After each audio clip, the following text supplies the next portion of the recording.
नहीं, असल में चक्कर क्या है ना, जिन्होंने पढ़ा नहीं ना जी। आ गया अपने पास। खरीद को लेकर क्या कुछ स्थिति है, कब से हम शुरू कर रहे हैं, कौन कौन सी फसल की? देखिए, सरसों की खरीद तो हमने शुरू कर दी जी। और 1 अप्रैल से हम गेहूं की खरीद भी शुरू कर रहे हैं और हमारी तैयारियां पूरी हैं खरीद की। कहीं किसी प्रकार की कोई दिक्कत नहीं आने देंगे। आज ही मैंने अधिकारियों की बैठक भी ली और उन्हें पूरा विश्वास दिलाया कि कहीं भी कोई समस्या नहीं आएगी। जैसे कई बार बारदाने की कमी होती है और व्यवस्था मंडियों में ठीक नहीं होती है, तो उसको लेकर कुछ बताया है आपने? नहीं, देखिए, हमारी कोशिश है कि कहीं भी कोई कमी ना आए, लेकिन फिर भी इतना बड़ा काम है, कई बार कहीं कुछ छोटी मोटी शॉर्टेज वगैरह हो जाती है, लेकिन हमारा प्रयास ये रहेगा कि कहीं भी इस प्रकार की कोई दिक्कत ना आए। पशुपालन विभाग को लेकर आपने अधिकारियों से बातचीत की होगी, क्या कुछ फीडबैक आया है? कितनी ज़रूरतें डॉक्टरों के लिहाज से या जो मोबाइल हॉस्पिटल शुरू करने दे, उसको लेकर क्या स्थिति? मैंने इसके बारे में बातचीत की है, लेकिन हमारे पास अभी कोई डॉक्टरों की मतलब जो कमी थी वो लगभग कुछ भर्ती भी होगी हमारी, तो आने वाले टाइम में कोई कमी हमारे पास रहेगी नहीं, डॉक्टरों की लगभग पूरी रहेगी। सर, लोकसभा चुनाव को लेकर बीजेपी ने कैंडिडेट डिक्लेयर कर दिया है। कांग्रेस की बात करें और दूसरे दल है तो अपने कैंडिडेट भी अब तक डिक्लेयर नहीं कर ये पाए। जो आपके कैंडिडेट डिक्लेयर हुए इसको लेकर विपक्ष निशाना साध रहा है, कह रहे हैं नवीन कि उनके जिंदल को पास लेकर और रंजीत चौटाला को लेकर कि अपनी पार्टी के नेताओं को टिकट नहीं दिया। ये तो प्रश्न चिन्ह है ना, उनके ऊपर प्रश्न चिन्ह है ना कि उनके अच्छे अच्छे लोग जो थे वो सारे के सारे छोड़ते जा रहे हैं। इसका मतलब ये है कि जो नेतृत्व है उसमें योग्यता नहीं है अपने लोगों को रोके रखने की, अपने साथ लगाए रखने की, क्योंकि उनके निर्णय इस प्रकार के होते हैं कि जो अच्छे लोग हैं वहाँ वो महसूस करते हैं कि पार्टी सही दिशा में नहीं चल रही। और अगर अच्छे लोग कहीं से भी आते हैं तो उसमें दिक्कत क्या लेने में?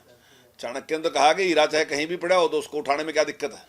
तो अगर हमें अच्छे व्यक्ति कहीं से मिलते हैं तो हम स्वीकार करेंगे, उसे क्या दिक्कत है? पार्टी के सर जो आप बीजेपी के पुराने कार्यकर्ता हैं, क्या उनमें मायूसी नहीं होती इस तरह का जो फैसला लिया जाता है? क्योंकि जो कार्यकर्ता लंबे समय से कहीं ना कहीं उनकी भी एक ये रहता है कि हम भी चुनाव लड़े, नजरअंदाज उनको करना कितना का आप सही मानते हैं?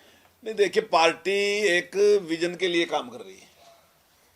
मेन उद्देश्य उसका एक बड़ा परिवर्तन, भारत को एक शक्तिशाली देश बनाना जो है ना, वो पार्टी का विजन है।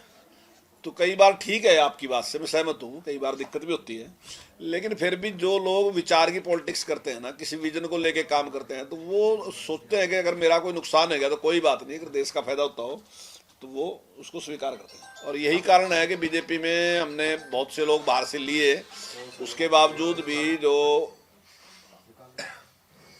कार्यकर्ता है हमारे उसी प्रकार से पार्टी के लिए काम करते हैं। अभय चौटाला कह रहे हैं कि आपके बीजेपी के पास ऐसी कौन सी मशीन है जिसमें धुलकर नेता साफ हो जाते हैं? क्योंकि नवीन जिंदल को लेके प्रधानमंत्री जी ने भी अपने भाषण में भी कहा था, जब कोयले घोटाले की बात थी उनके ऊपर आरोप लगाए थे, बड़े आरोप नवीन जिंदल पे लगे थे, तो उस समय वो आरोप थे और अब पार्टी का कैंडिडेट बना दिया है। नहीं, देखिए, जो भी आरोप थे, जो भी सामने आए थे, जिस प्रकार की जानकारी थी उसके आधार से हमने भी आरोप लगाए थे, सही है, हमने भी कहा था। लेकिन जब अगर कोई आदमी उसमें पाक साफ निकल जाता है, मान लीजिए इंक्वायरी में, अब मैंने आपके ऊपर कोई आरोप लगा दिया लेकिन इंक्वायरी होने के बाद वो सिद्ध नहीं कर सका, तो फिर तो आप अपराधी नहीं है, या मुझे लगा लो आपकी बजाय, तो फिर तो वो अपराधी नहीं है ना जी। तो अगर किसी के ऊपर आरोप सिद्ध नहीं है और एक वहम था या कोई भी जांच में इस प्रकार की थी, तो अगर वो उन्होंने ये भी कहा था कि नवीन जी चुनाव लड़ना नहीं चाहते थे, लेकिन बीजेपी ने जबरदस्ती उनको शामिल करवाया। देखिए, बिल्कुल झूठ बात है। वैसे ही अब वो बोलते रहते हैं ऐसे ही, अब कोई बात नहीं है कहने के लिए उनके पास, तो कुछ ना कुछ तो कहना ही, क्योंकि अब पार्टी का आधार तो कुछ बचा नहीं है हरियाणा में, तो अब कुछ ना कुछ ऐसे इसी प्रकार की तैयारी करके आते हैं, और तो कुछ है नहीं। सर, कांग्रेस ने अभी तक नहीं लिस्ट जारी करी, एक भी उम्मीदवार अभी तक फाइनल नहीं हुआ प्रदेश के अंदर, क्या कहेंगे, क्यों देरी है? देखिए, ये जो दुविधा है ना कांग्रेस की, अभी आप मेरे से पूछ रहे हैं कि उन्हें ले लिया, तो यही दुविधा जो है कि लोग जो अच्छे लोग हैं वहां से छोड़ के आ रहे हैं, क्योंकि वहां निर्णय लेने की क्षमता नहीं है। सर, भूपेंद्र हुड्डा का एक बयान था, उन्होंने कहा कि वो लोकसभा चुनाव नहीं लड़ रहे हैं या लड़ना नहीं चाह रहे हैं, और दूसरे जो शीर्ष नेता हैं कांग्रेस के, चाहे कुमारी शैलजा की बात है, रणदीप सुरजेवाला की बात, कि उनको चुनाव लड़ना चाहिए। इस बयान को कैसे देखते हैं? देखिए, मुझे तो ऐसा लगता है कांग्रेस में कोई भी इस बार लोकसभा का चुनाव लड़ना नहीं चाहता। उसके पीछे कारण क्या देखते हैं? कारण तो आपको पता ही है, देखिए, कारण तो साफ है कि उनको लगता नहीं कि वो चुनाव जीत सकते हैं, और पूरे देश में भी उन्हें लगता है कि कांग्रेस की कोई स्थिति नहीं है, सम्मानजनक स्थिति नहीं है, कुछ भी स्थिति नहीं है।